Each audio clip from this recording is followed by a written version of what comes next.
రాజునకు సమ్మతి అయిన వస్తీ రాజైన అహశ్వరేషు సన్నిధికి ఇకను రాకూడదని తమ యొద్ద నుండి ఒక రాజాజ్ఞ పుట్టవలెను. అది తప్పకుండానట్లు పార్శికుల యొక్కయు మాదీల యొక్కయు న్యాయం చెప్పున నియమింపవలను. మరియు వస్తీ కంటే యోగ్యురాలిని రాణిగా తాము చేయవలను. ప్రార్థన చేసుకుందాం. స్తోత్రము మహాగణుడ, పరిశుద్ధుడ, నీ దివ్యమైన పాదాలకు లెక్కలేని స్తుతి స్తోత్రాలు. చదవబడిన వాక్యాన్ని బట్టి మీ పాదాల చెంతకు వస్తున్నాం నాయన. వాక్యంలోని సత్యాన్ని గ్రహించి మా కుటుంబాలను కట్టుకుంటానికి తగిన విధేయతను మాకు నేర్పించి సహాయం దయచేయమని అల్పునైనా ప్రభా నన్ను జ్ఞాపకం చేసుకుని నీ వాక్యంను దేవా ధ్యానం చేయించుండగా మీ ఆత్మనిచ్చి నడిపించి బలపరచమని ఈ మనవులన్నీ మా ప్రభుని యేసుక్రీస్తు నామమున అడిగి వేడుకుంటున్నాం పరమ తండ్రి. ఆమేన్.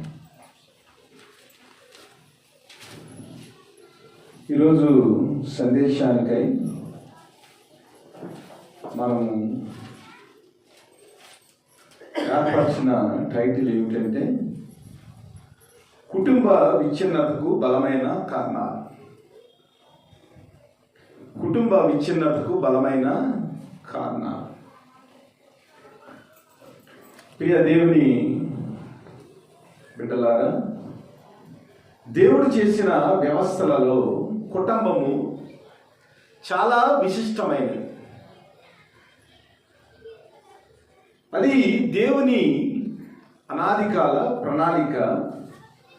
కుటుంబము దేవుడు అభిషేకించినది, ఆశీర్వదించినది, దేవుని చేత కట్టబడి స్థిరపరచబడినది కుటుంబం. వివాహం గురించి ఆలోచన చేసినప్పుడు హెబ్రీలో రాయబడి ఉంటుంది కదా, వివాహం అన్ని విషయములలో ఘనమైనది. అనగా దేవుడిచ్చిన కుటుంబము చాలా అమూల్యమైనది.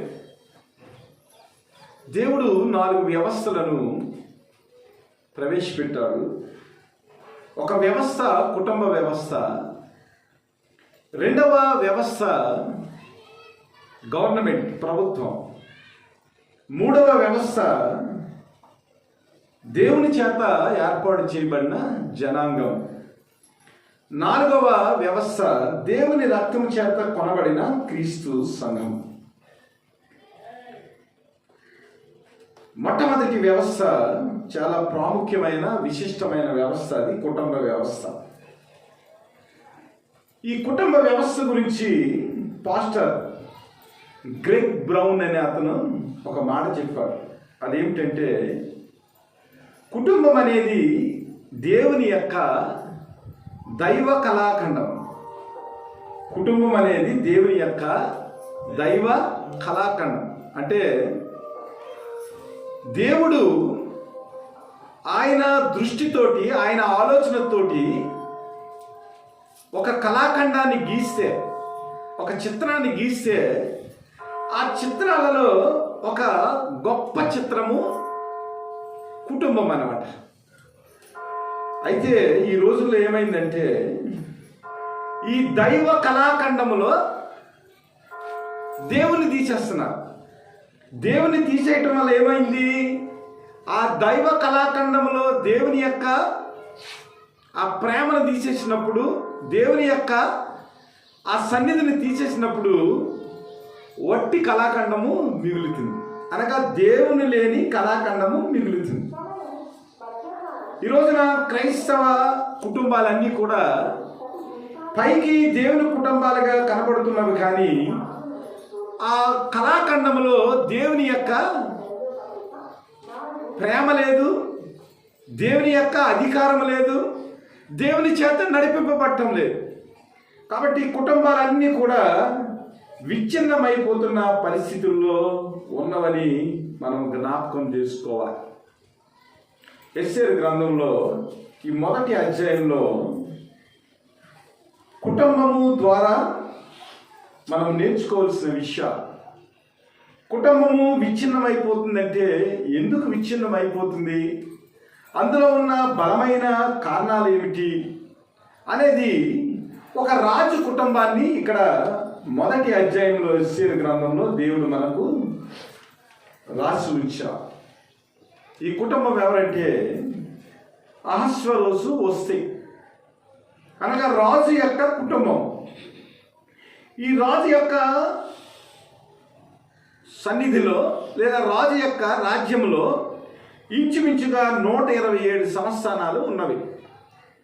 కూషు దేశం నుంచి భారతదేశం వరకు, హిందూ దేశం వరకు 127 సంస్థానాలు, అనగా ఒక గొప్ప రాజు అన్నమాట. ఆ గొప్ప రాజుకి ఒక అందమైన భార్య ఉంది, ఆమె పేరు వస్తీ. వస్తీ అంటేనే బ్యూటిఫుల్ ఉమెన్ అని, అంటే అందమైన స్త్రీ అని వస్తీ యొక్క అర్థం. వీరిద్దరూ కూడా ఈ 127 సంస్థానాలకి రాజుగా రాణిగా వారు గడుపుతూ ఉన్నారు. అలాంటి పరిస్థితుల్లో రాజు ఏం చేశాడంటే షూషాను కోటలో ఒక విందుని ఏర్పాటు చేశాడు. ఆ విందు ఎన్ని రోజులంటే 180 రోజులు విందు. అంటే 180 రోజులు కూడా చాలా ఆడంబరంగా అక్కడ సంబరాలు జరుగుతున్నవి. అలా జరిగే ఆ తరుణంలో ప్రత్యేకమైన విందుగా 7 దినాలు మరలా చేయించారు. ఆలోచన చేయాలి. ఈ రాజు మాదీల యొక్కయు పార్సీకుల యొక్కయు రాజు అహస్వరోషు. ఈ రాజు ఏం చేశాడంటే 180 దినాలు ఆ రాజ్యంలో విందును, అలాగే చాలా అందరూ కలుసుకుని రాజు యొక్క వైభవాన్ని, ఆ దేశాల్లో ఉన్న రాజులందరూ కూడా ఈ షూషాను కోటకు వచ్చి ఈ రాజు యొక్క దర్పణాన్ని, రాజుకున్న వైభవాన్ని చూడటానికి 127 సంవత్సరాల నుంచి రాజులను పిలిచి 180 దినాలు అక్కడ ఒక షో ఏర్పాటు చేశాడు అన్నమాట. అలాంటి పరిస్థితుల్లో ఈ రాజు యొక్క కుటుంబం ఉంది. ఎంత రాజు అయినప్పటికీ కూడా వారి యొక్క పరిస్థితిని మనం అర్థం చేసుకున్నప్పుడు, వారి యొక్క షూషాను కోటలో వారు ప్రదర్శించిన తీరుని మనం చూసినప్పుడు చాలా డంబంగా కనిపిస్తూ ఉంటారు. 5వ వచనం మనం చదివినట్లయితే, ఆ దినములు గడిచిన తర్వాత రాజు షూషాను కోటలోనున్న అల్పులకేమి గనులకేమి జనులందరికీ రాజు కోటలోని తోట ఆవరణంలో 7 దినములు విందు చేయించాను. అక్కడ ధవళ దోమర వర్ణములు గల అవిశనాలతో చేయబడిన త్రాళ్లతో చలువరాతి స్తంభముల మీద ఉంచబడిన వెండి కమ్ములకు తగిలించిన తెలుపును ఊదా రంగును కలిపిన తెరలు వేలాడుచుండెను. మరియు ఎరుపు, తెలుపు, పసుపు, నలుపు అయిన చలువరాళ్ళు పలిచిన నేల మీద వెండి బంగారమయమైన జలతారు గల పరుపులు ఉండెను. అచట కూడిన వారికి వివిధములైన బంగారు పాత్రలతో పానమించుచు రాజు స్థితికి తగినట్లుగా రాజు ద్రాక్షారసమును దాసులు అధికముగా పోసిరి. చూడండి, రాజు యొక్క డాంబికాన్ని ఇక్కడ ప్రదర్శన చేస్తూ ఉన్నాడు. ఎంత రాజు అయినప్పటికీ కూడా రాజుకు కూడా కొన్ని లిమిట్స్ ఉంటాయి. ఆ లిమిట్స్లో రాజు ప్రవర్తించాలి. అలాగ ప్రవర్తించకుండా ఏం చేశారంటే మొత్తం అందరినీ తీసుకుని వచ్చి తన షూషాను కోటలో ఉన్న వైభవాన్ని చూపిస్తూ ఉన్నారు. ఇది ఆత్మీయంగా మనం ఆలోచన చేసినట్లయితే, ఎప్పుడైతే మన జీవితాల్లో మన తాహత్తుకు తగ్గట్లుగా కాకుండా దానికి మించి మన వైభవాన్ని చూపించినట్లయితే ఏమవుతుందంటే మన కుటుంబాలలో ఆర్థిక పరమైన లేమి వస్తుంది. మన స్తోమతకి మించి, మన ఆదాయానికి మించి మనం డాంబికానికి పోయినట్లయితే కుటుంబం అంతా కూడా విచ్ఛిన్నమైపోతుంది. అది రాజైనా, మంత్రి అయినా, సామాన్యుడైనా కూడా వాని ఆదాయానికి సంబంధించినట్లుగానే ఖర్చు చేయాలి, కానీ ఆదాయానికి మించి ఏ విధమైన ఖర్చు చేయటానికి వీలు లేదు. 180 రోజులు తన యొక్క దర్పాన్ని, ఆ కోటలో తను ఏదైతే ఉన్నాడో అదంతా కూడా చూపిస్తూ ఉన్నాడు. కోటకేసిన సలువరాతి ధూమ్రవర్ణ వస్త్రాలు, అవిసెతో నేయబడిన త్రాళ్ళు, అలాగే వెండి కమ్ములకు తగిలించిన ఊదా రంగుతో కలిపిన వస్త్రాలు, చలవరాతి ఏవైతే నేల మీద పరిచిన రాళ్ళు ఉన్నాయో అవన్నిటినీ, బంగారుమయమైన జలతారు పలుపులు, ఇవన్నిటినీ కూడా ప్రదర్శన చేస్తూ ఉన్నారు. ఈ రోజుల్లో క్రైస్తవులు కూడా ఇలాంటి విషయాల్లో ఆసక్తి చూపుతూ ఉన్నారు. మనకు తగ్గట్టుగా, మన ఆదాయానికి తగ్గట్టుగా కాకుండా మన పరపతికి మించి ఖర్చులు చేసే వ్యక్తులు ఉన్నారు. దీనివల్ల ఏమవుతుందంటే ఇతరులకు మన కుటుంబ స్తోమత తెలియటమే కాకుండా, మన కుటుంబంలో ఉన్న పరిస్థితి వారు గ్రహించడమే కాకుండా, మనకున్న స్థితిని బట్టి కూడా మన మీద వ్యతిరేకంగా ఆలోచన చేసే పరిస్థితి కూడా ఉంటుంది. ఇది మనం గమనించాలి. అలాగే మనము మన ఆదాయానికి మించి మనం ఖర్చు చేసినప్పుడు వివిధ రకాలైన శోధనలో పడిపోయే అవకాశాలు కూడా ఉన్నవి. ఇంగ్లీష్లో ఒక సూత్రం ఉంటుంది, అదేంటంటే cut the coat according to the cloak. అంటే మనకున్న వస్త్రాన్ని బట్టి మనం ఏం చేయాలి, కోటు కుట్టించుకోవాలి. అలా కాకుండా మనకు వస్త్రం చిన్నదైనప్పుడు కోటుకి మనం ఎగబాకేమనుకోండి, అది కురచుకోట అయిపోతుంది. తర్వాత అవమానకరంగా మనం ధరించినప్పుడు అది కనబడుతుంది.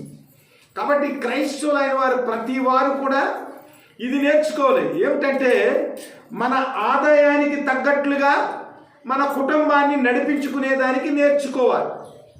ఇక్కడ కూడా అలాగే అయింది. తర్వాత వారి జీవితంలో ఎలాంటి పరిస్థితి ఉందో మనం చూడవచ్చు. హిజ్కియాకి మరణకరమైన రోగం వచ్చింది. మరణకరమైన రోగం వచ్చినప్పుడు యెరూషలేము తట్టు ప్రార్థన చేశారు. దేవునికి తనకు ఉన్న సంబంధాన్ని బట్టి ప్రార్థన చేసినప్పుడు హిజ్కియాకి దేవుడు 15 సంవత్సరాల ఆయుష్ని పొడిగించాడు. ఆయుష్ను పొడిగించినప్పుడు హిజ్కియా రాజు ఏం చేశాడంటే అక్కడ ఉన్న రాజులందరికీ కూడా కబురు పంపి తన యొక్క రాజ్యంలో ఏమేమి బండాగారాలు ఉన్నావో, ఏమేమి బంగారం ఉన్నావో, తన రాజ్యంలో ఉన్న వైభవం ఏంటో అంతా కూడా చూపించాడు. చూపించినప్పుడు సన్హెరీబు అనే రాజు ఏం చేశాడంటే మొత్తం అంతా పిక్చర్ అంతా చూస్తూ ఉన్నాడు. చూసి ఏం చేశాడంటే ఈ రాజ్యంలో ఇంత వైభవం ఉంది కాబట్టి ఈ రాజ్యం మీదకి మనం దండెత్తినప్పుడు మనము కొల్ల సొమ్మును పట్టుకొచ్చని సన్హెరీబు ఏం చేశాడంటే ఆ యొక్క రాజ్యం మీదకి, ఇశ్రాయేలు రాజ్యం మీదకి దండెత్తి మొత్తం అందరినీ కొల్లగట్టి ఏం చేశాడంటే బబులోను రాజ్యానికి, కల్దీల దేశానికి తీసుకుని వెళ్ళిపోయాడు. ఇది చాలా ఆత్మీయమైన పాఠం. మన క్రైస్తవ కుటుంబాలలో ఎంతవరకు మనము చూపించాలి, ఎంతవరకు చూపించకూడదు, ఏ విషయాల్లో మనం మాట్లాడాలి, ఏ విషయాల్లో మాట్లాడకూడదు, మన కుటుంబ పరిస్థితికి ఎవరికి చెప్పాలి, ఎవరికి చెప్పకూడదు, ఇలాంటివన్నీ కూడా మనం తెలుసుకోవాలి. ఇక్కడ రాజు ఏం చేశాడంటే తన రాజ్యంలో ఉన్న మొత్తము వైభవాన్ని అంతటినీ కూడా మరి ఇతరుల రాజుకు చూపించేదానికి 180 రోజుల ఎగ్జిబిషన్ని నిర్వర్తించాడు. 7 రోజులు విందులు చేశాడు. కాబట్టి క్రైస్తవ కుటుంబాలు ప్రతిదీ కూడా నేర్చుకోవాల్సింది ఏంటంటే అధిక డాంబానికి పోకుండా మనకున్నది ఏదో దానికి తగ్గట్టుగా మనం బడ్జెట్ వేసుకుని మన పిల్లలను, మన కుటుంబాన్ని నడిపించుకునే వారిగా ఉండాలి. అలా కాకుండా మన ఇష్టం వచ్చినట్లు అవసరం లేని మనం అన్నీ కొనుక్కుని మనము దేవుడిచ్చిన ఆదాయాన్ని దోబరా చేసినట్లయితే తర్వాత మనం శోధనలో పడే అవకాశం ఉంది. నాకు తెలిసిన ఒక ఆఫీసర్ ఉన్నాడు. ఈ ఆఫీసర్ ఏం చేశాడంటే 20 లక్షలు పెట్టి కారు కొన్నాడు. 20 లక్షలు పెట్టి కారు కొన్నాడు. ఈ కారు కొన్నప్పుడు ప్రతి నెల కూడా అతని జీతం 1,20,000 అనుకోండి. ప్రతి నెల ఒక 60,000 దానికి ఆ ప్రీమియం కడతానికి వెళ్ళిపోతూ ఉంది. ఈ ప్రీమియం కడతాకి వెళ్ళిపోయినప్పుడు 60,000 ఉన్నది.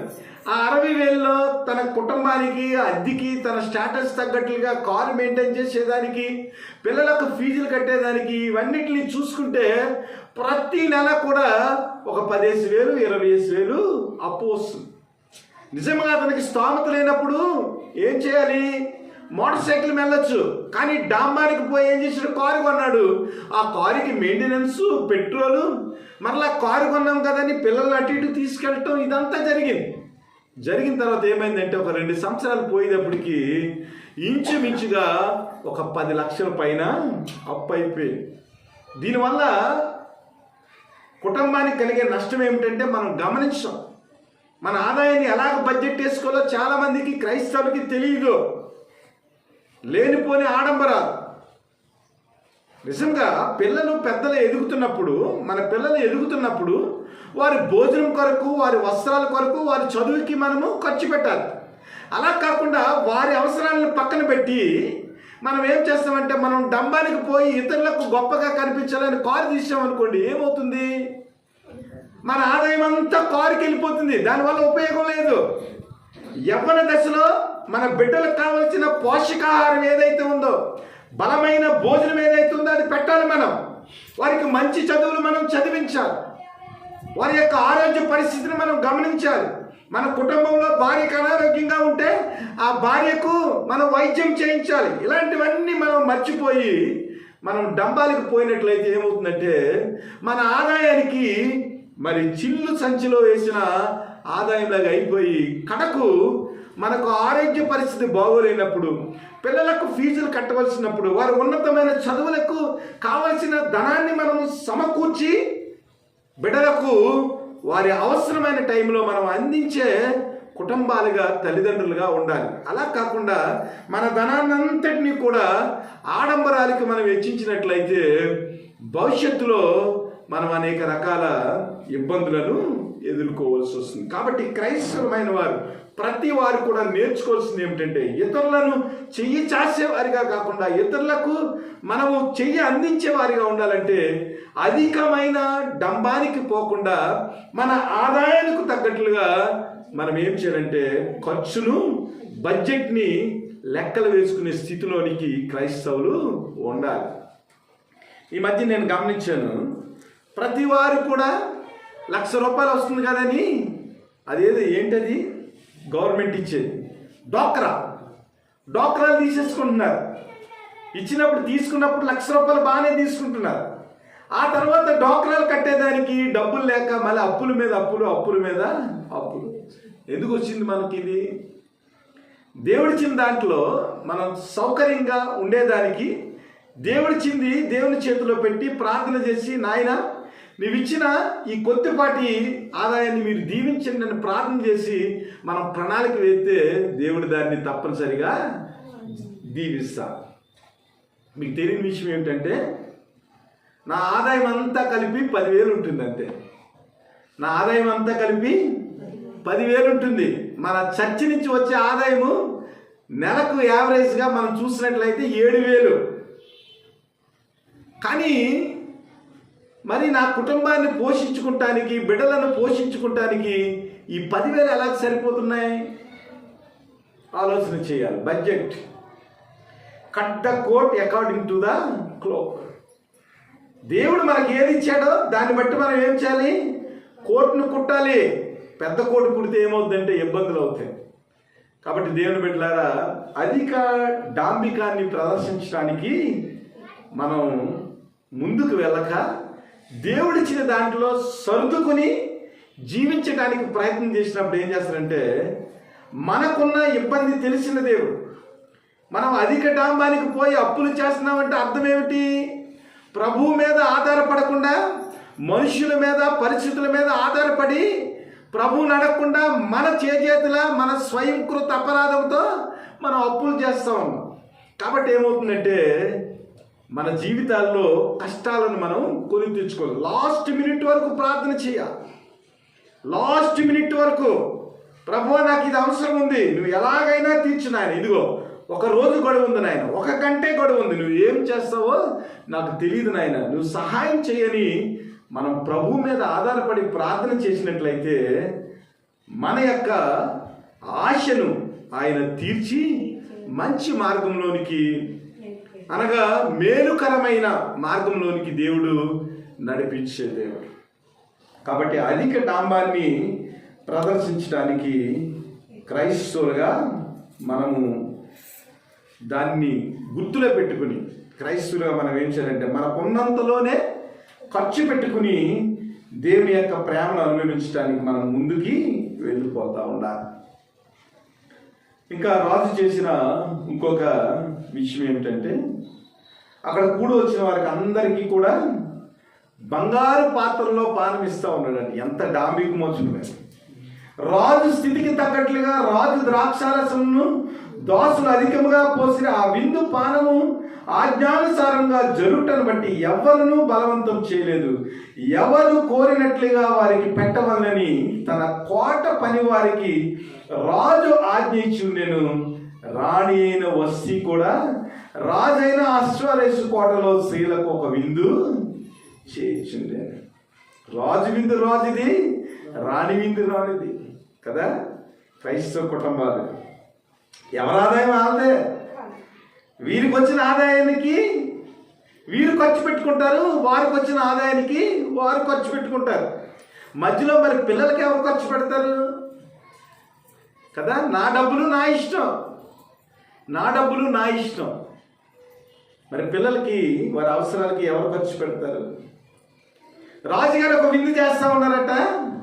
రాణి అయిన వస్తీ కూడా ఆశ్వరేష్ కోటలో స్త్రీలకు ప్రత్యేకంగా ఒక విందు చేస్తూ ఉందట. ఎంత డంబమో కదా. అయితే ఈ ద్రాక్షారసం పోయటంలో ఒక చిక్కు వచ్చింది.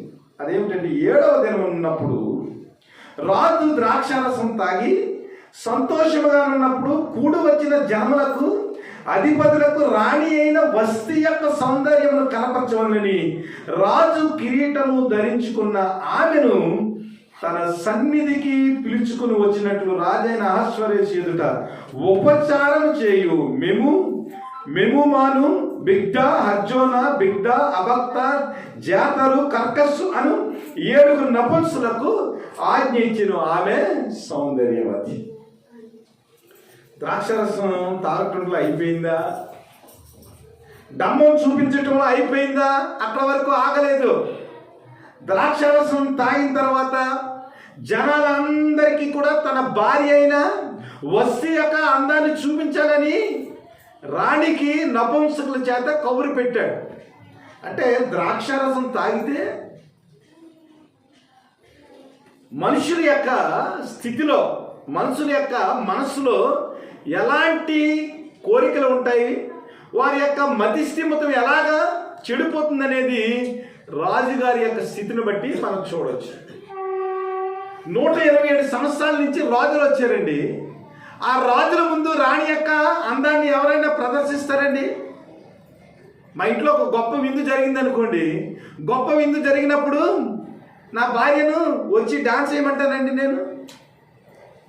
అది ఎంతవరకు భావ్యం ఆలోచన చేయండి. కానీ ద్రాక్షారసం తాగితే ఎలా ఉంటుందంటే వ్యక్తుల జీవితాల్లో స్పర్శ కోల్పోతూ ఉంటారు. మనుషులు మొత్తలైనప్పుడు ఏమవుతుందంటే స్పర్శ కోల్పోతూ ఉంటారు. ఈ రోజున కుటుంబాలు పాడైపోవటానికి మెయిన్ బలమైన కారణం ఏమిటంటే చాలామంది మత్తులో జీవిస్తూ ఉన్నారు. ఈ మత్తు వల్ల ఎలాంటి పరిస్థితులు అంటే మొట్టమొదటిగా అబద్ధం వస్తుంది. అబద్ధం తర్వాత మోసం చేయటం వస్తుంది.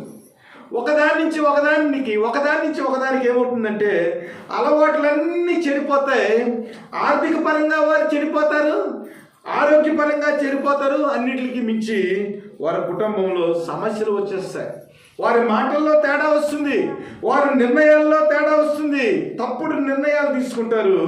దాని ఫలితంగా కుటుంబ వ్యవస్థ అంతా కూడా విచ్ఛిన్నం అయిపోతూ ఉంటుంది. కాబట్టి ఈ రోజున కుటుంబాల్లో ఒక గొప్ప దురలవాటు ఏమిటంటే మద్యాన్ని సేవించటం.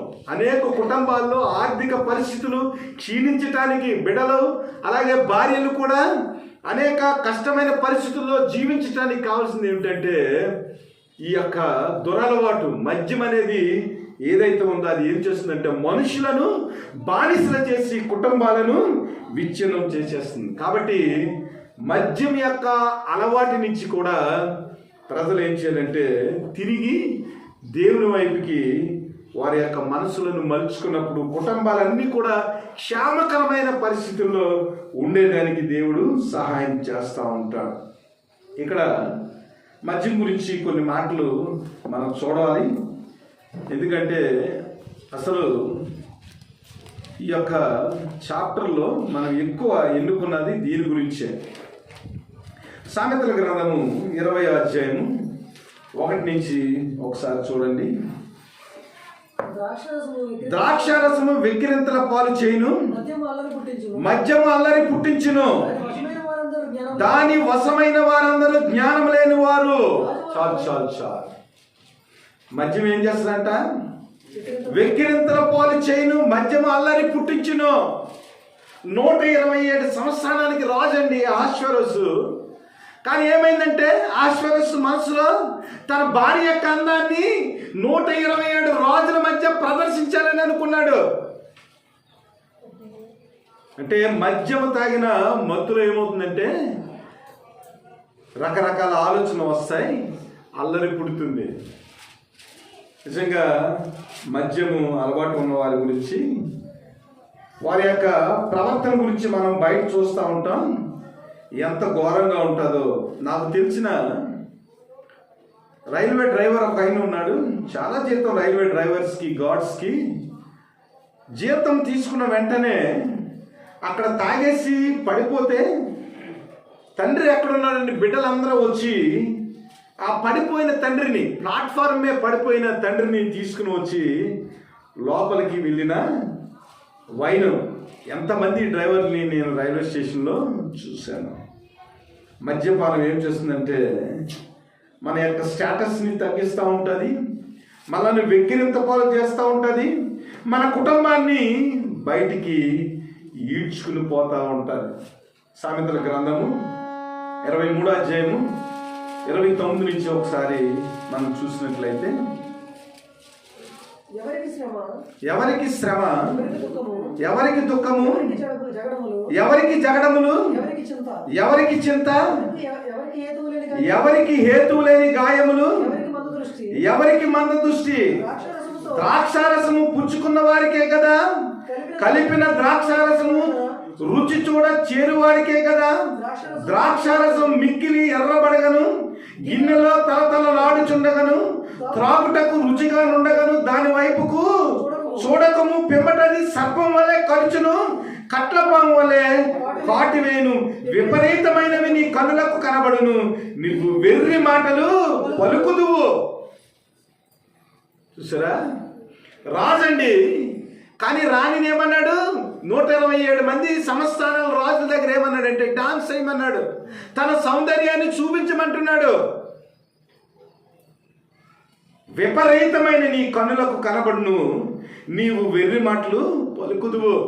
అసలు ఎవరికి శ్రమ వస్తుంది, ఎవరికి దుఃఖం వస్తుంది, ఎవరి కుటుంబాల్లో జగడాలు వస్తున్నాయి, ఎవరికి చింత వస్తుంది, ఎవరికి ఏ హేతు చేత గాయాలు అవుతున్నాయి, ఎవరికి మంద దృష్టి వస్తుంది అంటే ద్రాక్షారసము రుచి చూడక చేరువారికే కదా. ద్రాక్షారసం మిక్కిలి ఎర్రబడగను, గిన్నెలో తలతల్లాడుచుండగను, త్రాగుటకు రుచిగా నుండగను, దాని వైపు చూడకము, పిమ్మటది ఏం చేస్తుందంటే సర్పం వలె కరుచును, కట్లపాము వలె కాటు వేయును.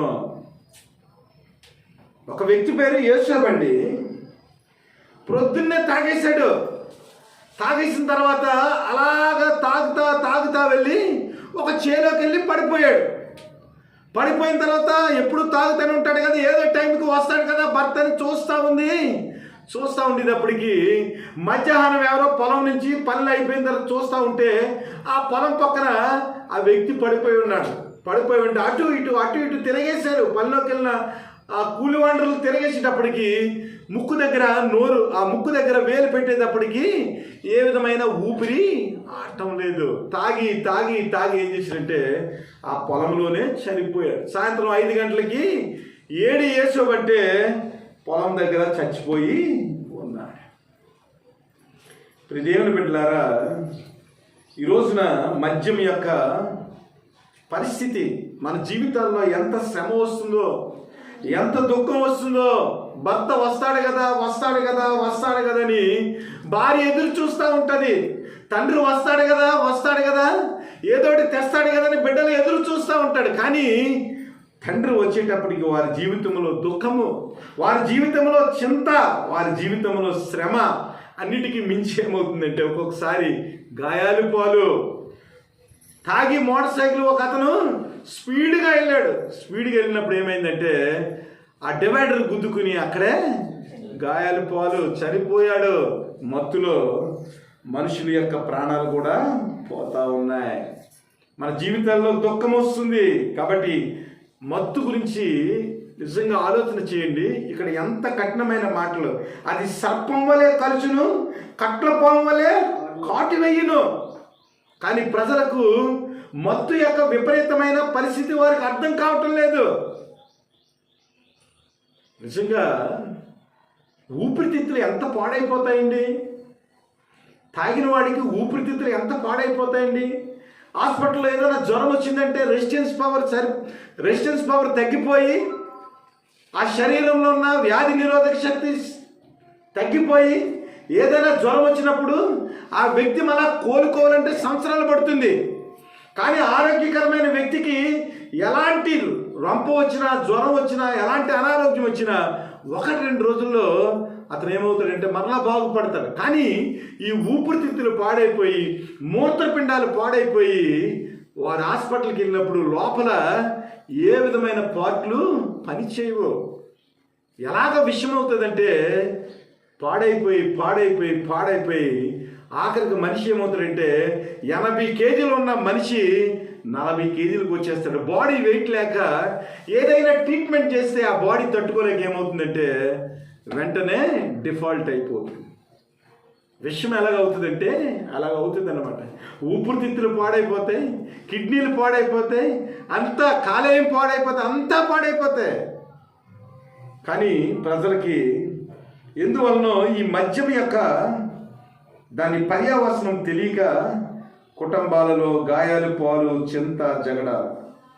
దేవుని బిడ్డలారా, క్రైస్తవులు కూడా ఒక్కొక్కసారి దీని నుంచి కోలుకోలేని పరిస్థితులు. ఆదికాండము ఒక వ్యక్తిని చూపించాను. ఆదికాండము 9వ అధ్యాయము 21 నుంచి 23 వచ్చిన. ఆదికాండము మత్తుడైన వస్త్రహీనుడుగా ఉండెను. అప్పుడు కానానుకు తండ్రి అయిన హాము తన తండ్రి వస్త్రహీనుడైండు చూసి బయటనున్న తన 2 సహోదరులకు ఆ సంగతి తెలిపాను. అప్పుడు షేమును యాపోతును వస్త్రం ఒకటి తీసుకుని తమ 2 భుజముల మీద వేసుకుని వెనుకకు నడిచి వెళ్ళి తమ తండ్రి దిశమలను కప్పిరి. వారి ముఖములు వెనక తట్టు ఉండటం వలన తమ తండ్రి దిశమలను చూడలేదు. అప్పుడు నోవాహు మత్తు నుండి మేలుకుని తన చిన్న కుమారుడు చేసిన దాన్ని తెలుసుకుని కానాను శపించబడినవాడై తన సహోదరుడకు దాసుడని అనేను. ఆలోచన చేయండి. 6వ అధ్యాయంలో నోవాహును మనం చూసినప్పుడు ఏం రాయబడి ఉంది? 9వ వచనం చూడండి. 6వ అధ్యాయం 9వ వచనం ఆదికాండం. నోవాహు వంశావళి ఇదే. నోవాహు నీతిపరుడును తన తరములో నిందారహితుడై ఉండెను. నోవాహు దేవునితో కూడా నడిచినవాడు. షేము, హాము, యాపేతు 3 కుమారులు నోవాహు కనబడెను. నోవాహు కనెను. ఇక్కడ మనం ఆలోచన చేసినట్లయితే నోవాహు దేవుని దృష్టిలో 6వ అధ్యాయంలో మనం చూసినట్లయితే నీతిపరుడును తన తరములో నిందారహితుడై ఉండెను. నోవాహు దేవునితో కూడా నడిచినవాడు. 6వ అధ్యాయము 9వ వచనంలో. మరి 9వ అధ్యాయము 20వ వచనం వచ్చేటప్పటికి నోవాహు జలప్రాణి నుంచి తప్పించబడ్డాడు. నోవాహును దేవుడు దీవించిన తర్వాత నోవాహు ఏం చేశాడంటే వ్యవసాయం చేయటం ప్రారంభించిన తర్వాత ద్రాక్ష తోట వేశాడంట. ద్రాక్ష తోట చక్కగా పండిందంట. పిమ్మట ద్రాక్షారసం తాగి మత్తుడై తన గుడారంలో వస్త్రహీనుడిగా ఉండెను. అప్పుడు కానాను తండ్రి అయిన హాము తన తండ్రి వస్త్రహీనుడై ఉండుట చూసి బయట ఉన్న తన 2 సహోదరులకు ఆ సంగతి తెలిపాడు. ఇక్కడ మనం చూసినట్లయితే నోవాహు నిందారహితుడిగా దేవుని దృష్టికి నీతిమంతుడిగా ఉన్నాడు. ఆ తర్వాత వ్యవసాయం చేయటం మొదలుపెట్టిన తర్వాత దేవుడు వ్యవసాయాన్ని వృద్ధి చేశాడు. చక్కగా పండింది ద్రాక్ష తోట. చక్కగా పండిన తర్వాత ఏం చేశాడంటే నోవాహు ద్రాక్షారసం తాగి మత్తుడైపోయాడంట. ఎలాంటి మత్తుడైపోయాడంటే తన దిశమల కూడా కనిపించేలాగా వస్త్రం లేకుండా వస్త్రహీనుడైపోయి ఆ ద్రాక్ష తోటలో పండుకుని ఉన్నాడట. అప్పుడు కుమారుడు వచ్చి చూశాడు. చూసి ఇది ఏమి జరిగిందనేది తన ఇద్దరి అన్నదమ్ములు కూడా చెప్పారు. చెప్పిన తర్వాత వాళ్ళు ఏం చేశారంటే తన తండ్రి యొక్క దిశమలను చూడకుండా వెనక తట్టెళ్ళి తన తండ్రి యొక్క దిశమలను కప్పారు. ఆ తర్వాత తండ్రి అయిన నోవాహు లేచి ఏం చేశాడంటే ఎవరైతే చూసి తన అన్నదమ్ములకు చెప్పాడో ఆ వ్యక్తి యొక్క కుమారుణ్ణి కానాని ఏం చేశాడంటే శపించాడు. చూసారా ఏమైందో? నీతిమంతుడైన నోవాహు ఏమిటి, ద్రాక్షారసం తాగటం ఏమిటి, దిశమల కనపడకుండా ఉండటం ఏమిటి, దాన్ని కుమారులు కప్పడం ఏమిటి, తను మెలకు వచ్చిన తర్వాత తన మనవణ్ణి శపించడం ఏమిటి? చూసారా?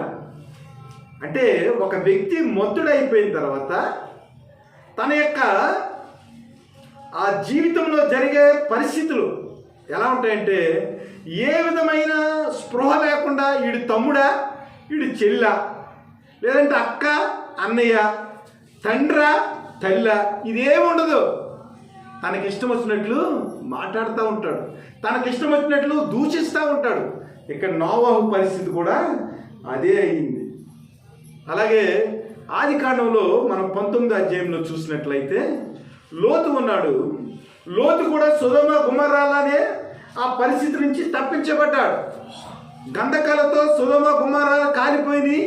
ఆ తర్వాత సోయర్ అనే చిన్న ప్రదేశానికి లోతు తన బిడ్డలను ఇద్దరిని తీసుకుని వెళ్ళిపోయాడు. వెళ్ళిపోయిన తర్వాత లోతు కుమార్తెలు ఏం చేశారంటే తన తండ్రికి ద్రాక్షరసం పట్టించి తండ్రితో కాపురం చేసి తండ్రి చేత వారు కుమారుల్ని కన్నారు. వారు అమ్మోనీయులు, మోయాబీలు. వీరేమయ్యారంటే ఇశ్రాయేలుకి శత్రువులుగా అయిపోయారు. అంటే ద్రాక్షరసం ఏం చేసిందంటే తన సొంత కుమార్తెలు ఎవరో, తన దగ్గరకు వచ్చిన వారు ఎవరో కూడా కానరాని పరిస్థితుల్లో ఇద్దరి కుమార్తెలతోటి కాపురం చేసి తండ్రి అయిన లోతు ఏం చేశాడంటే శాపగ్రస్తమైన వ్యక్తులను ఈ లోకానికి అందించినట్లుగా మనం చూస్తూ ఉంటాం. కాబట్టి ద్రాక్షరసం కానీ లేదంటే మద్యము కానీ దానివల్ల విపరీతమైన పరిస్థితులు ఏమిటో మనం గమనించి క్రైస్తవ కుటుంబాల్లో ఉన్న వ్యక్తులు, క్రీస్తు రక్తంలో కడగబడిన వ్యక్తులు ఏ విధముగాను కూడా దీని జోలికి వెళ్ళటానికి ప్రభువు ఒప్పుకునలేదు. ఎందుకంటే నీతివంతుడైన నోవాహే వస్త్రహీనుడైపోయాడు. లోతు అంతకు మించి తన కుమార్తెలతో కూడినట్లుగా మనం చూస్తూ ఉన్నాం. ఇలాగ బైబిల్లో చూసినట్లయితే ద్రాక్షారసం సేవించిన వారి జీవితాల్లో ఎన్ని జగడములు వచ్చినవో, ద్రాక్షారసం జీవించిన వారి జీవితంలో ఎన్ని శ్రమలు వచ్చినవో, ఎన్ని అవాసు సంఘటనలు వారి జీవితాల్లో వారు ఎదుర్కొన్నారో మనం జ్ఞాపకం చేసుకోవాలి. అమ్నోను గురించి మనం ఆలోచన చేసినప్పుడు అమ్నోను కూడా చనిపోతానికి కారణం ఏమిటంటే ద్రాక్షారసం తాగి మత్తుడైనప్పుడు తన తమ్ముడైన అబ్షాలోము వచ్చి అమ్నోన్ని చంపి పడేశాడు.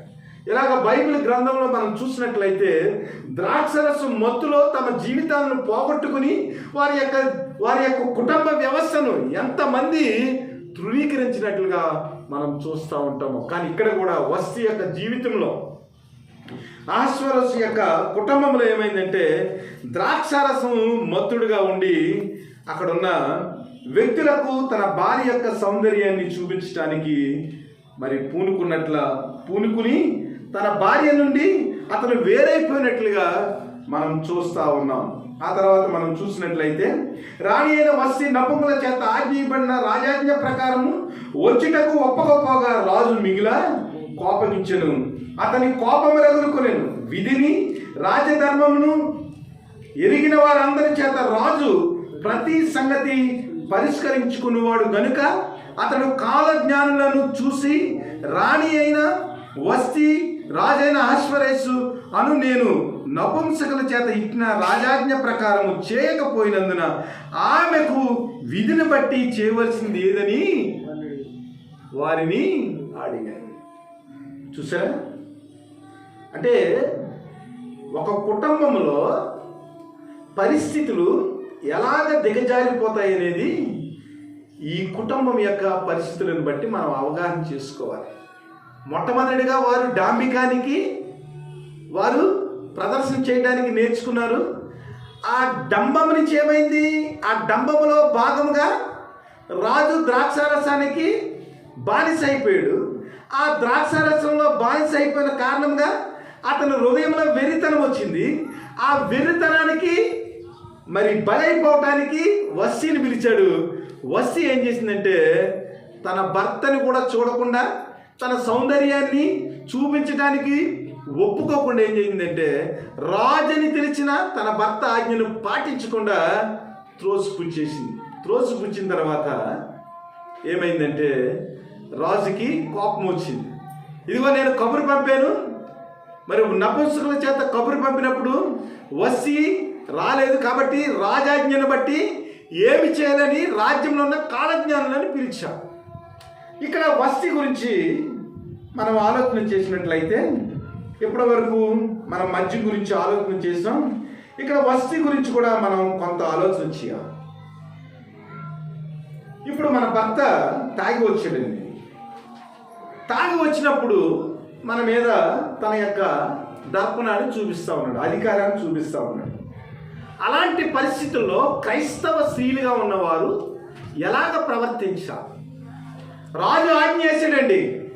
రాజు ఆజ్ఞ చేసినప్పుడు నేను వస్తున్నాను మీరు పదండి అని చెప్పి రాజుగారి దగ్గరికి వెళ్ళి, అయ్యా మీరు మత్తులై ఉన్నారు, ఒక రాణిగా నా అందాన్ని చూపించడం వల్ల మన రాజ్యం యొక్క విలువ పెరగదు, కానీ దానివల్ల మన రాజ్యంలో ఉన్న సౌందర్యం ఏదైతే ఉందో, నా యొక్క సౌందర్యం ఏదైతే ఉందో దాన్ని చూపించడం వల్ల, రాజు భార్యగా నేను అలాగా చేయటం వల్ల మీకు హీనమైన పరిస్థితి వస్తుంది, కానీ దానివల్ల గొప్ప రాదని ఆ రాజుకి ఏం చేయాలి?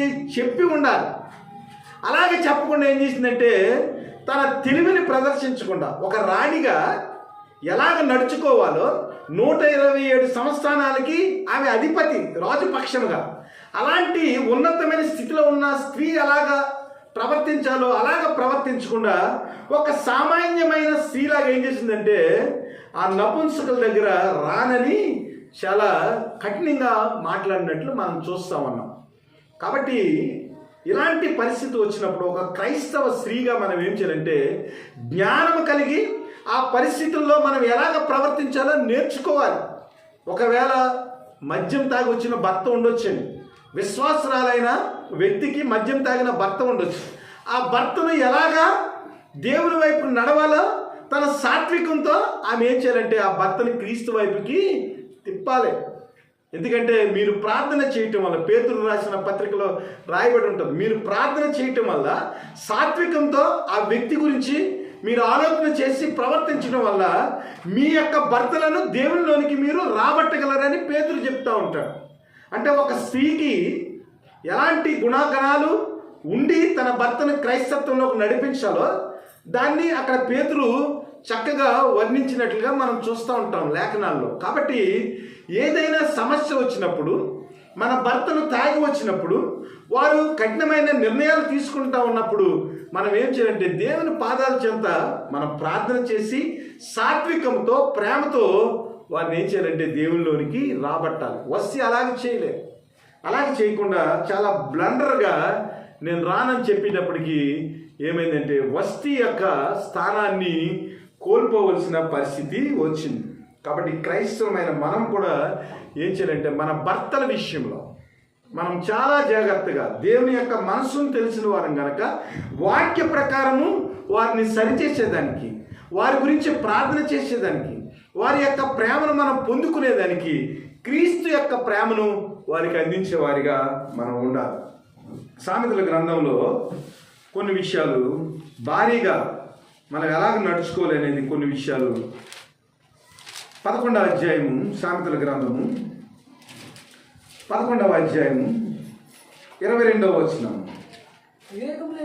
వివేకము లేని సుందర స్త్రీ పంది ముక్కుకున్న బంగారు కమ్మి వంటిది. ఆగండి, వస్తీ అంటే అర్థం ఏమిటి?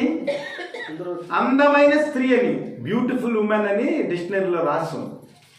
కానీ ఈ స్త్రీ అందమైందే కానీ వివేకము లేని స్త్రీ. ఇలాంటి స్త్రీ ఎలాంటిదంట? పంది ముక్కుకున్న బంగారపు కమ్మి వంటిది. పందికి బంగారపు కమ్మి మనం పెట్టామనుకోండి, అది ఏం చేస్తుంది, దాన్ని తీసుకెళ్ళి పెంట దగ్గర ముంచేస్తారు. కాబట్టి స్త్రీలు అనేవారు ఎలా ఉండాలంటే వివేకం కలిగిన స్త్రీలుగా ఉండాలి. చూసేదానికి వారి యొక్క నడవడి, వారి యొక్క ప్రవర్తన, వారి యొక్క మాటలు వారు ఏం చేయాలంటే సుందరమైన స్త్రీలుగా కనపడేదానికి ప్రయాసపడాలి. అలా కాకుండా మనకి ఎంత అందం ఉన్నా మనకి జ్ఞానం లేదనుకోండి, వివేకం లేదనుకోండి, మన పరిస్థితి ఎలా ఉంటుందంటే పంది ముక్కుకున్న బంగారు కమ్మిలాగా ఉంటారు. 12వ అధ్యాయము 4వ వచనం చదవండి. యోగ్యురాలు తన పెనిమిడికి కిరీటము సిగ్గు తెచ్చినది, వాని ఎముకలకు కుళ్ళు. అంత రాజండి రమ్మన్నాడండి, వెంటనే రానని చెప్పేసింది. రాజుకి సిగ్గే కదా. 127 మంది సంస్థానాధిపతులు అక్కడ ఉన్నారు. ఏంటి రాజుగారి యొక్క ఆజ్ఞను పాటించలేదు. చాలా జాగ్రత్తగా ఉండాలి. యోగ్యురాలు తన పెనిమిడికి కిరీటము సిగ్గు తెచ్చినది, వాని ఎముకలకు కుళ్ళు. దీని గురించి ఎక్కువ ఎక్స్ప్లెయిన్ చేయను, చాలా జాగ్రత్తగా ఆలోచన చేయండి. మన భర్తల విషయాల్లో మనం ఎలా ఉంటున్నాం, వారి యొక్క ఉన్నతికి, వారి యొక్క జీవితానికి మనం సిగ్గు తెచ్చేవారిగా ఉంటున్నామా, లేదంటే యోగ్యురాలుగా ఉండి మన పెనిమిటికి మనం కిరీటాలుగా ఉన్నామా, మన గురించి ఏం చెప్పుకుంటున్నారు అనేది ఆలోచన చేసుకోవాలి. అలాగే ఏబీసీలకు రాసిన పత్రిక 5వ అధ్యాయం 22వ వచనంలో మనం చదవాల్సిన లేదు, కానీ స్త్రీలారా ప్రభువులకు వలె మీ సొంత పురుషులకు లోబడి ఉండు. స్త్రీలారా ప్రభువులకు వలె మీ సొంత పురుషులకు లోబడి ఉండు. సామెతల గ్రంథంలో 31వ అధ్యాయంలో మనం చూసినట్లయితే 10వ వచనం నుంచి మనం చదివితే గుణవతి అయిన భార్య ఎలా ఉంటుందో, గుణవతి అయిన భార్య దొరుకుట అరుదు, అట్టిది ముత్యము కంటే అమూల్యమైనది, ఆమె పెనిమిటి ఆమె యందు నమ్మిక ఉంచును, అతనికి లాభ ప్రాప్తికి వెలితి కలుగదు. ఆమె తాను బ్రతుకు దినములని అతనికి మేలు చేయును గాని కీడు ఏమీ చేయదు. ఇక్కడ 31 వచనాలు మనం చూసినట్లయితే ఒక గుణవతి అయిన భార్య అనగా క్రీస్తును కలిగిన భార్య, క్రైస్తవంలో నడుస్తున్న భార్య ఎలా ఉంటుందో, ఆమె యొక్క పనులు, ఆమె యొక్క చేష్టలు, ఆమె తన భర్త ఎడల చూపించే కనికరము, తన బిడ్డల ఎడల చూపించే కనికరము, దీనుల ఎడల చూపించే కనికరము, ఆమె చేసే పని ప్రతీది కూడా ఒక గొప్ప వ్యక్తి, యెహోవా యందు భయభక్తులు కలిగిన వ్యక్తి ఎలాగ కొనియాడబడుతుంది అనేది ఇక్కడ రాయబడి ఉంది. ఎట్టి పరిస్థితుల్లో కూడా తాను బ్రతుకు దినములన్నీ అతనికి మేలు చేయని కానీ కీడేమీ చేయదు. భార్యలారా జ్ఞాపకం చేసుకునండి, మీ భర్తలకు మీరు మేలు చేసేవారిగా ఉన్నారా, కీడు చేసేవారిగా ఉన్నారా? మీ భర్తలకు మీరు కిరీటాలుగా ఉన్నారా, లేదంటే మీ భర్తలు మీరు చేసిన పనులు బట్టి వారి ఎముకలు కుళ్ళిపోయేవిగా ఉన్నవా? ఆలోచన చేయండి. కాబట్టి స్త్రీలు నేర్చుకోవాల్సినవి చాలా ఉన్నవి. కాబట్టి వస్తు ఏం చేసిందంటే మరి వివేకముగా ప్రవర్తించకుండా ఏకదాటిగా రాజాజ్ఞను తిరస్కరించిన తర్వాత ఏమైందంటే తన జీవితంలో ఆ రాణి పదవిని కోల్పోవలసిన పరిస్థితి ఏర్పడింది. కాలజ్ఞానుల్ని పిలిచారు. అక్కడ ఉన్న పార్సికులు, మాదీలు, 7 ప్రధానులు వీరందరూ వచ్చారు. వచ్చిన తర్వాత ఏమి చేయాలి? రాణి అయిన వస్తీ రాజు యొక్క ఆజ్ఞ ఎడల ధిక్కారం చూపిందని అన్నప్పుడు వారు ఒక సలహా ఇచ్చారు. అదేమిటంటే, ఎలా అయినగా రాజైన అహష్వేరోషు తన రాణి అయిన వస్తిని తన సన్నిధికి పిలుచుకుని రావాలని ఆజ్ఞాపింపగా ఆమె రాలేదు గనక బయలుపడగానే స్త్రీలందరూ దాన్ని విని ముఖం ఎదుటనే తమ పురుషులను తిరస్కారం చేయదు. మరియు పారసీక యొక్కయు మాదీల యొక్కయు నాయకపతులు రాణి చేసిన దాన్ని సమాచారం విని రాణి పలికినట్లు ఈ దినమందు రాజు యొక్క అధిపతులందరితో పలుకుదురు. దీనివలన బహు తిరస్కారము పాపము పుట్టును. రాజులకు సమ్మత అయిన వస్తీ రాజైన అహష్వేరోషు సన్నిధికి ఇకను రాకూడదని తమ యొద్ద నుండి ఒక రాజాజ్ఞ పుట్టవలనని అది తప్పకుండానట్లు పార్సికుల యొక్కయు మాదీల యొక్కయు న్యాయం చెప్పిన నియమింపవలను, మరియు వస్తి కంటే యోగ్యురాలిని రాణిగా తాము చేయవాలి. కాలజ్ఞాన్ని పిలిచాడు. అయ్యా, రాజాజ్ఞను తిరస్కరించింది కాబట్టి ఇదిగో మేము బయటికి వెళ్ళినట్లయితే మా భార్యలు కూడా మమ్మల్ని అధిపతులని సంస్థానంలో పనిచేస్తున్నామని కాలజ్ఞానులమని ఏ విధంగానూ లెక్క చేయకుండా ఇదిగో రాణి అయిన వస్తియే రాజుని తిరస్కరిస్తే మేము మిమ్మల్ని తిరస్కరించమని అంటారు.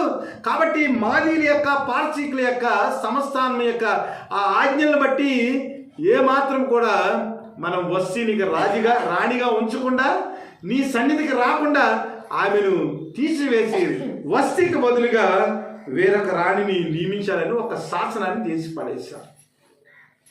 ప్రియదేవుని బిడ్డలారా, ఇందులో చాలా ఆత్మీయమైన పాఠం ఉంది.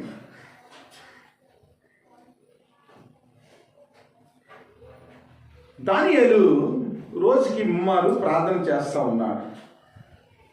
ఉత్తర దిక్కున దేవుని సింహాసనం ఉంది. ఉత్తర దిక్కుకి వెళ్ళి ప్రతిరోజు కూడా ఆయన ప్రార్థన చేస్తూ ఉన్నాడు. ఇది కూడా మాదీలు పార్సీకుల యొక్క దేశంలో జరిగిందే, దానియేలు యొక్క చరిత్ర అంతా కూడా. అయితే కొంతమంది కొండెపు మాటలు చెప్పేవారు ఏం చేశారంటే, ఇదిగో రాజాజ్ఞ ఉంది కాబట్టి రాజుకు తప్ప ఇంకెవరికి మొక్కకూడదని మనం శాసనం చేశాం. కానీ దానియేలు ఏం చేస్తున్నాడంటే తన దేవుడైన యెహోవాకు ప్రతిదినము కూడా రోజుకు ముమ్మారు ప్రార్థన చేస్తూ ఉన్నాడు. కాబట్టి దానియేలు ఏం చేయాలని రాజు దగ్గరికి వెళ్ళి చెప్పుడు మాటలు, కొండెపు మాటలు చెప్పారు. రాజుకి దానియేలు అంటే చాలా ఇష్టం. దానియేలు ఏమంటున్నాడు, నా ప్రియుడాన్ని పిలుస్తున్నాడు. కానీ వారు ఏం చేశారంటే పన్నాగం చేసి దానియేలుని ఎలాగైనా చంపించాలని వారు ఏం చేశారంటే రాజాజ్ఞ చేసి చెప్పుడు మాటలు చెప్పి దానియేలుని సింహాల గుహలో వేయించారు. వారు ఎవరంటే మాదీలు, పారసీకులు. వీళ్ళ పని ఏమిటంటే చెప్పుడు మాటలు. వారికి ఏదో ఒక ఎంటర్టైన్మెంట్ కావాలి. కాబట్టి ఏం చేశారంటే దాన్ని పరిష్కారం చేయొచ్చు. ఇదిగో ఇలాగ చేసింది కాబట్టి ఇది తప్పని శిక్షించి మళ్ళా వస్తిని రాణిగా చేసుకుందామని చెప్పే అవకాశం ఉంది. కానీ ఏమైందంటే ఎలాగైనా కూడా రాణిని తప్పించాలని వీరందరూ పన్నాగం పన్ని ఒక రాజాజ్ఞ చేసి వస్తిని అక్కడి నుంచి డిస్క్వాలిఫై చేసి రాజు యొక్క ఆజ్ఞను తిరస్కరించింది కాబట్టి ఇక రాజ్యంలో రాణిగా ఉండటానికి ఏమాత్రం ప్రయోజనం లేదని అక్కడి నుంచి ఏం చేశారంటే వస్తిని రాణిగా తీసేశారు. మన జీవితంలో కూడా క్రైస్తవ కుటుంబాల్లో ఈ చెప్పుడు మాటలు అనేవి ఉన్నాయి చూసారా, చాలా ప్రమాదకరమైనది. క్రైస్తవులుగా ఈ అలవాటు అసలు మనం ఏమీ చేసుకోకూడదు. ఈ చెప్పుడు మాటలు ఎలాంటివంటే తిమోతి రాసిన పత్రికలో రాస్తూ ఉంటాడు పౌలు, ఇవి కొంకుడు పురుగు లాంటివి. ఇదేం చేస్తారంటే శరీరంలోకి వెళ్ళి మొత్తం శరీరాన్ని అంతటిని కూడా తిని పారేస్తాడు. అంటే కొంకుడు పురుగు అంటే ఇంగ్లీష్లో మనకి కొన్ని తెలుగు పదాలు మనం మర్చిపోయి ఇంగ్లీష్లో క్యాన్సర్ అన్నమాట. అంటే అది ఏం చేస్తుందంటే శరీరంలో ఉన్న ప్రతి అవయవానికి కూడా తినేస్తూ ఉంటారు. క్రైస్తవులు అనేవారు ఈ చెప్పుడు మాటలకి చాలా దూరంగా ఉండాలి.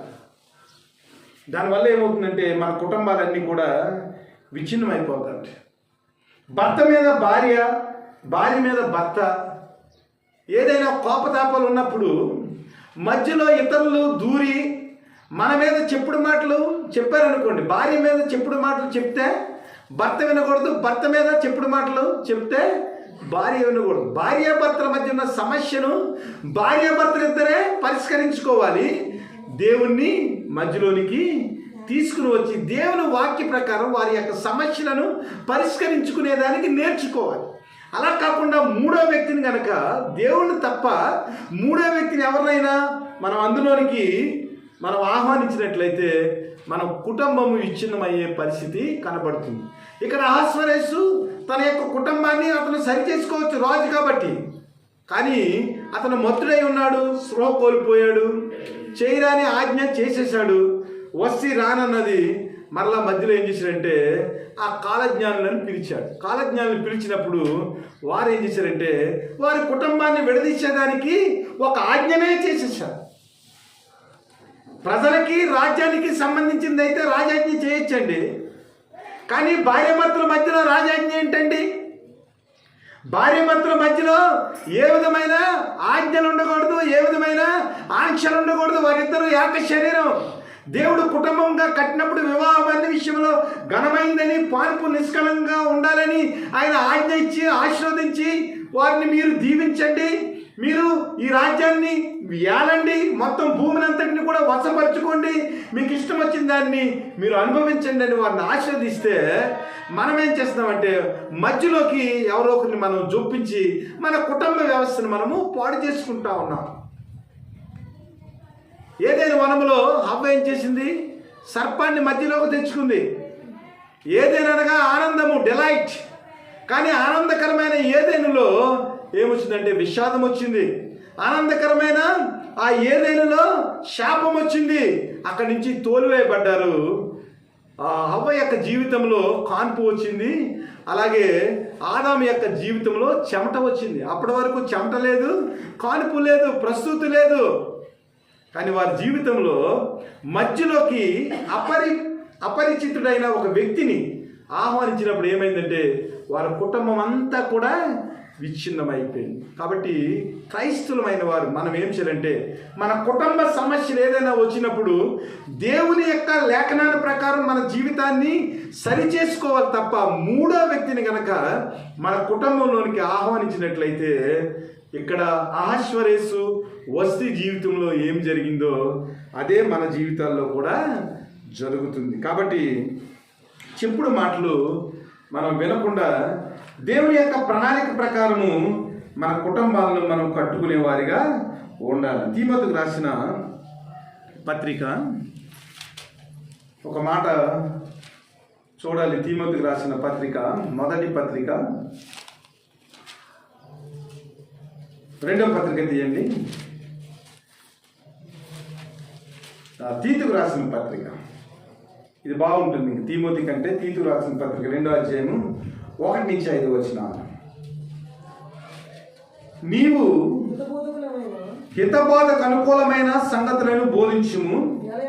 యాలైనగా వృద్ధులు, మితానుభవం గలవారును, మాన్యులను, స్వస్థ బుద్ధి గలవారును, విశ్వాస, ప్రేమ, సహనమునందు లోపము లేని వారివై ఉండవలననియు, అలాగనే వృద్ధశీలు, కొండెగత్తులను, మిగుల మద్యపాన ఆసక్తులనై ఉండక ప్రవర్తన యందు భయభక్తులు గలవారై ఉండవలననియు, దేవుని వాక్యము దూషింపబడకుండినట్లు యవ్వన స్త్రీలు తమ భర్తలకు లోబడి ఉండి తమ భర్తలను, శిశువులను ప్రేమించువారును, స్వస్థ బుద్ధి గలవారును, పవిత్రులను, ఇంట ఉండి పని చేసుకునే వారును, మంచివారునై ఉండవలనని బుద్ధి చెప్పుచు మంచి ఉపదేశము చేయువారనై ఉండవలనని బోధించు. ఎన్ని ఇన్స్ట్రక్షన్స్ ఉన్నాయో! వృద్ధ స్త్రీలు ఎలా ఉండాలి, యవన స్త్రీలు ఎలా ఉండాలి ఇక్కడ చెప్తున్నాడు. వృద్ధ స్త్రీలట కొండెగత్తులను, మిగుల మద్యపానాసక్తులై ఉండక ప్రవర్తన యందు భయభక్తులు గలవారై ఉండవాలి కదా. చాలామంది లేడీస్ ఏం చేస్తూ ఉంటారంటే, స్త్రీలు భర్త చనిపోతాడు, ఖాళీగా ఉంటారు. ఆ ఇంటికి వెళ్ళి ఈ కబుర్లు, ఈ ఇంటికి వెళ్ళి ఆ కబుర్లు, కొండెగత్తులు. ఆ పిల్ల ఏం చేసిందో తెలుసా, ఈ వ్యక్తి ఏం చేశాడో తెలుసా, ఇతరుల విషయాలు మనకి ఎందుకు. వృద్ధశీలు ఏం చేయాలంట, కొండెగత్తులను, మిగిలిన మద్యపానాసక్తులై ఉండక ప్రవర్తన యందు భయభక్తులు గలవారై ఉండవలననియు, దేవుని వాక్యము దూషింపబడకుండునట్లు. ఇది మనం అండర్లైన్ చేసుకోవాలి. మాటలు మాట్లాడే విషయంలో, ఇతరులకు మనం చాడీలు చెప్పే విషయంలో, కొండెములు చెప్పే విషయంలో, కొండెములు చెప్పిన వారు సింహాల గుహలో సింహాల యొక్క నోర్లను దేవుడు మూయించినప్పుడు దానియేలు బ్రతికున్నాడు. ఎవరైతే కొండెములు చెప్పారో వారు ఏం చేశారంటే గుహలోకి పడేసినప్పుడు వారి యొక్క మరి శరీరాలను కిందకి పడకుండానే పైకి ఎగిరి సింహాలు పట్టుకుని చీల్చి పడేసినాయి. కొండెములు చెప్పిన వారి పరిస్థితి అలా ఉంటుంది అనమాట.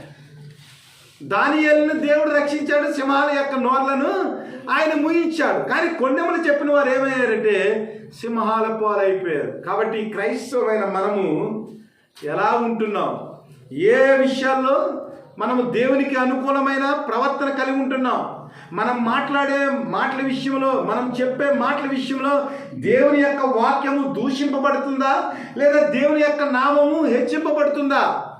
యవ్వన స్త్రీలు తమ భర్తలను ప్రేమించుచు స్వస్థ బుద్ధి గలవారై పవిత్రులై ఉండి ఇంట ఉండి మనం ఏం చేయాలంట? మంచిని బోధించేవారిగా, భర్తలను ప్రేమించేవారిగా ఉండాలి, పిల్లలకు ఉపదేశం చేసేవారిగా ఉండాలని దేవుడు ఇక్కడ మాట్లాడుతున్నట్లుగా ఉంది. కాబట్టి క్రైస్తవులు మనము మన కుటుంబ జీవితంలో చెప్పుడు మాటలకు మనము ఏమాత్రము చెవు ఒక్కకుండా దేవుని లేఖనం ప్రకారం భార్యాభర్తల మధ్య తగువులు వచ్చినప్పుడు మూడో వ్యక్తిని ఏమాత్రం కూడా మనం అవకాశం లేకుండా కేవలము క్రీస్తుని మధ్యలో పెట్టుకుని మన కుటుంబాన్ని మనం సరి చేసుకునే వారిగా ఉండాలి. కాబట్టి దేవుని యొక్క ప్రేమలో ఒక కుటుంబంలో మనం ఎలాగ ప్రవర్తించాలనేది నేర్చుకుని, కుటుంబం అనేది దేవుని యొక్క ప్రణాళికని, కుటుంబము దేవుడి చేత అభిషేకింపబడిందని, దేవుడి చేత స్థిరపరచబడిందని, ఆశీర్వదింపబడిందని మనము గుర్తెరిగి దేవుని నామానికి మహిమకరంగా మన కుటుంబాలను కట్టుకోవాలి. ఎందుకంటే బండ మీద కట్టబడిన ఇల్లట అది ఎప్పటికీ స్థిరంగా ఉంటుందట. ఇసుక మీద కట్టబడిన ఇల్లట వాన వచ్చినప్పుడు, ఏదైనా గాలి వచ్చినప్పుడు ఏమవుతుందంటే అది కూలిపోతుందట. వాన గాలి ఏమిటంటే అధిక డంబము, దురలవాట్లు, తిరుగుబాటుతనము, అలాగే చెప్పుడు మాటలు. ఈ 4 గుర్తుపెట్టుకోండి. ఆశ్వరస్ జీవితంలో, వస్తీ యొక్క జీవితంలో కలిగిన విపత్తులు ఇవి. వాళ్ళు మొట్టమొదటిగా డంబాన్ని ప్రదర్శించారు. ఆ తర్వాత రాజు మద్యపానం, మంచి అలవాటు కాకుండా చెడ్డ అలవాటుకి తన జీవితాన్ని బానిసగా చేసుకున్నాడు. తర్వాత ఇచ్చిన రాజాజ్ఞ బట్టి రాణి ఏమో తిరుగుబాటు చేసింది, కాలజ్ఞానులు వచ్చేమో చెప్పుడు మాటలు చెప్పారు. మొత్తానికి ఏమైందంటే కుటుంబం అంతా చిన్నాభిన్నమైంది. ఇందులో ఎస్తేరు గ్రంథంలో చాలా విషయాలు ఉన్నాయి. అసలు దేవుని యొక్క పేరు ఎక్కడా కనబడదు, కానీ ప్రతి సన్నివేశంలో దేవుని యొక్క ఆ సన్నిధి, దేవుని యొక్క ఆ గైడ్ లైన్స్ ఏమైతే ఉన్నావో ప్రతిది కూడా దేవుడు కూడా ఉండి ప్రతి అధ్యాయాన్ని నడిపించినట్లుగా మనకు కనబడుతూ ఉంటుంది. యూదులను సంరక్షించేదానికి, యూదుల యొక్క జాతిని ఆయన దేవుని ప్రణాళికలో స్థిరపరిచేదానికి, వారి జీవితాల్లో ఏ విధమైన కీడు జరగకుండా ఉండేదానికి అణువణువున దేవుడు యూదులను సంరక్షించినట్లుగా చూస్తూ ఉంటాం. 7 రోజులు విందు ఉంటుంది, 7 నపుంసకులు ఉంటారు, 7 కాలజ్ఞానులు ఉంటారు. అలాగే రాజు యొక్క ఆజ్ఞ 7 సార్లు ఉంటుంది. 7 అలాగా 5 సార్లు 7 వృత్తాంతాలు ఉంటాయి ఎస్తేరు గ్రంథంలో. కాబట్టి దేవుని బిడ్డలారా, క్రైస్తవ కుటుంబాలు చాలా జాగ్రత్తగా 2025లో మన కుటుంబాలలో ఏ విధమైన డాంబికం లేకుండా, ఏ విధమైన దురలవాట్లు లేకుండా, దేవుని ఎడల అలాగే కుటుంబంలోని వ్యక్తుల ఎడల తిరుగుబాటుతనం లేకుండా, చెప్పుడు మాటలకు ఏ విధమైన తావు లేకుండా మనం ఏం చేయాలంటే క్రీస్తు యొక్క ప్రేమలో మనము కుటుంబాలుగా ఈ 2025లో మంచి కుటుంబాలుగా, దేవునికి మహిమకరమైన కుటుంబాలుగా మన కుటుంబాలను మనము క్రీస్తు యొక్క ప్రణాళిక చెప్పున, క్రీస్తు యొక్క ఆజ్ఞ చెప్పున కట్టుకుని మంచి జీవితము జీవించాలని కోరుకుంటూ ఈ యొక్క సందేశాన్ని ముగిస్తా ఉన్నాను. ఎందుకంటే కుటుంబాన్ని కట్టేవాడు దేవుడు. ఆయన కట్టకుండా ఏ కుటుంబం కూడా కట్టబడదు. హెబ్రీ పత్రిక 3:3లో ఉంటుంది, సమస్తమును కట్టేవాడు దేవుడే, ప్రతి ఇంటిని కట్టేవాడు దేవుడే. కాబట్టి కట్టించేవాడు కాదు, కానీ కట్టేవాడైన దేవుని మీద ఆధారపడి మన కుటుంబాలని కట్టుకోవాలని మిమ్మల్ని దీవిస్తూ ఈ మాటలు ముగిస్తా ఉన్నాను. దేవునికి మహిమ కలుగును గాక.